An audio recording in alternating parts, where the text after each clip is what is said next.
Part 1 এর ভিডিওতে আমি কোনো প্রাইমার বা বেস কালার না করে সরাসরি কাজটা সাদা রং দিয়ে শুরু করেছিলাম, তাই বাকিটুকু একইভাবে শেষ করব। পোড়ামাটির জিনিস আমি এমনি থেকে খুব পছন্দ করি, তাই ভান্ডাটার উপর অন্য কোনো রং না করে শালুক ফুল পেস্ট থেকে ইন্সপায়ার হয়ে কাজটা শুরু করছি। পর্যন্ত সবকিছুই ঠিকঠাক ছিল। এরপর শুরু হলো আসল ঝামেলা, মানে আমি কখনো কোনো কাজ শুরু করব আর সেটা খুব স্বাভাবিকভাবে শেষ হবে, সেটা কখনোই মহাজগতে সম্ভব নয়। যখন কাজটা শুরু করেছিলাম তখন মনে হয়েছিল লাইনটা মোটা হওয়া দরকার, তাই মোটা করে করেছি। এখন কাজটা শেষ হওয়ার পর মনে হচ্ছে মোটা লাইনটা ভালো লাগছে না, তাই সরু করতে হবে। তাই অনেক ছুরি কাঁচি দিয়ে খোঁচানোর পর আমি শেষ পর্যন্ত শিরিষ কাগজ দিয়ে ঘষাঘষি করতে শুরু করলাম। আর এখানেই শেষ নয়, শিরিষ কাগজ দিয়ে ঘষার পর জল দিয়ে পরিষ্কার করার সময় 2 ফোঁটা জল ভান্ডারের নিচের দিকে পড়েছিল। জল পড়ার পর দেখছি রংটা উঠতে শুরু করছে, অনেকটা জায়গা ঘেটেও গেছিল।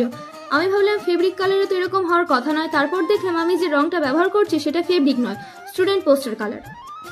সুতরাং কাজ শেষ করার পর বার্নিশ করার সম্ভাবনায় তবুও আমি কাজ করতে থাকবো আর আমার সঙ্গে অঘটন ঘটতে থাকবে। যাই হোক, ভিডিও ভালো লাগলে লাইক, সাবস্ক্রাইব, শেয়ার করে দিও এবং কমেন্ট করে দিও।